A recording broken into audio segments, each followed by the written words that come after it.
تعال اعرفك على اهم جزء في دوائر الكنترول وهو الريلي. في الفيديو ده هتعرف مكوناته من جوه وبيستخدم في ايه والفرق بينه وبين الكونتاكتور. صلي على النبي كده وتعالى. بسم الله.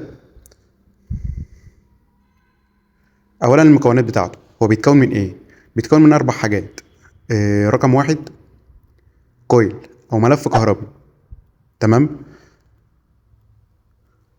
رقم 2 نقاط مساعدة، نقاط مساعدة، تمام. رقم 3 نقاط مشتركة، نقاط مشتركة. رقم 4 والأخيرة حافظة. يعني ايه حافظة؟ هتعرف كل حاجة بالتفصيل دلوقتي، تمام. تمام. اولا انت عندك النقاط المساعده عباره عن نوعين: نوع نقاط مفتوحه ودي نقاط مش متوصله ورمزها ان او، ونوع نقاط مغلقه وبتكون متوصله ورمزها ان سي، تمام. وعندك نقاط مشتركه ورمزها كومن. كل ده هتفهمه بس خليك معايا، تمام. انت عندك بيكون الكويل شبهه كده، بيكون سلك ملفوف كده، تمام، طرفين. موضوع امامه حافظه، الحافظه دي اللي هي شبه المسمار كده، قطعه معدنيه، تمام. تمام.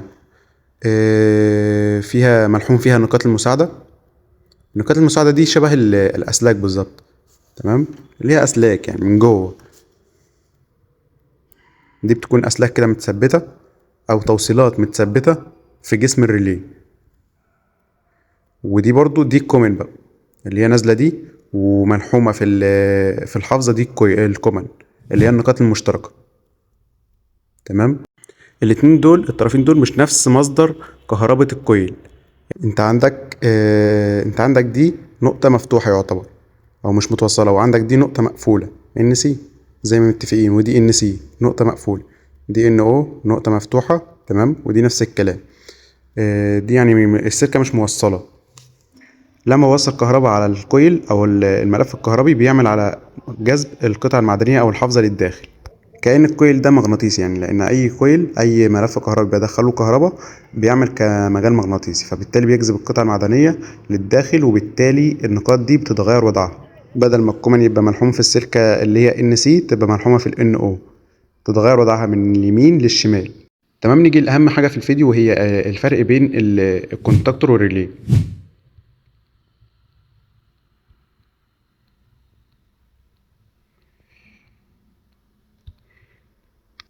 تمام.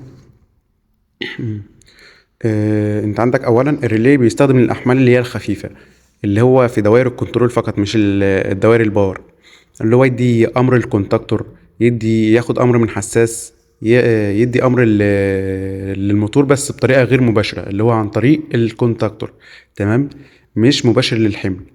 الريلي ده للاحمال الخفيفه جدا اللي هي دوائر الكنترول، انما الكونتاكتور للاحمال اللي هي الكبيره، تمام، اللي هو الاحمال المباشره للموتور مباشر، اللي هو ياخد ويدي للموتور مباشر، تمام. ياخد من الريلي والكونتاكتور يلقط، فبالتالي يدي للموتور او الحمل الكبير، تمام. يبقى الكونتاكتور منه للموتور، انما الريلي مش بيتوصل مباشر للاحمال الكبيره، ممكن يتوصل للكونتاكتور اللي بيوصل للحمل. يعني باختصار الكونتاكتور للاحمال الكبيره والريلي للاحمال الخفيفه.